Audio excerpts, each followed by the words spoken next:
外媒表示 ，iPhone 16E 出现在知名跑分平台 Geekbench 的数据库中，不仅揭示了它的 CPU 性能，更关键的是首次曝光了 GPU 测试结果。话不多说，我们一起看看外媒都发现了什么吧。从目前曝光的信息来看，搭载在 iPhone 16E 上的 A18 芯片确实有些不同。虽然 CPU 部分保持着和标准版 iPhone 16相同的核心架构，但在 GPU 图形处理器方面却偷偷砍了一刀。根据 Geekbench 后台记录显示，在2025年2月21日上传的6组测试数据中，这台设备型号被标注为 iPhone 17.5的神秘机型，主板编号 V59AP 恰好与苹果官网公布的 iPhone 16E 硬件信息吻合。更值得注意的是，所有测试都是在最新的 iOS 18.3.1 系统环境下完成的。具体到核心参数，这台设备的内存容量显示为 7.54G， 基本可以确定就是 iPhone 16E 的 8G 内存版本。而最关键的 CPU 主频数据则稳定在 4.04G 赫兹，这与标准版 A18 芯片的性能和主频完全一致，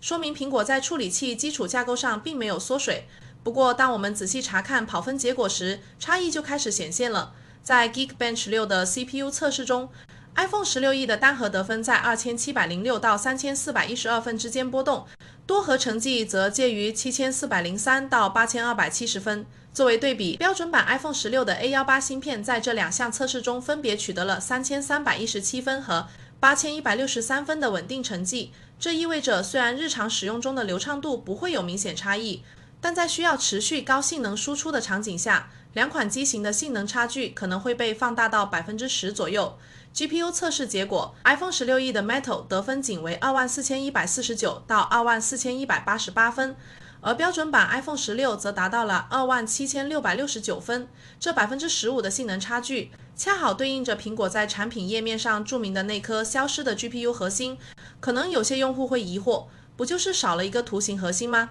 为什么会带来这么大的影响？每个核心都承担着不同的图形处理任务，在运行 3D 游戏或进行 AR 实时渲染时，每个核心都要处理特定的画面元素。核心数量减少会导致整体运算资源吃紧，特别是在高画质场景下更容易出现帧率波动。不过需要理性看待的是，24188分的 Metal 成绩放在整个智能手机市场依然属于顶尖水平。对于不玩大型手游，不需要处理复杂图形任务的用户来说，这个差距在日常使用中几乎不会被察觉。从测试数据中的温度记录来看， iPhone 16E 在连续跑分过程中，机身温度始终控制在40摄氏度以内。这说明苹果在散热设计上确实下足了功夫。对于消费者来说，这次跑分对比最大的启示在于选购决策的参考价值。如果你经常在手机上剪辑 4K 视频、玩原神这类高负载游戏，或是需要运行专业的 AR 设计软件，标准版 iPhone 16多出的那颗 GPU 核心确实能带来更稳定的性能输出。但如果你只是用手机刷刷社交媒体、看看视频，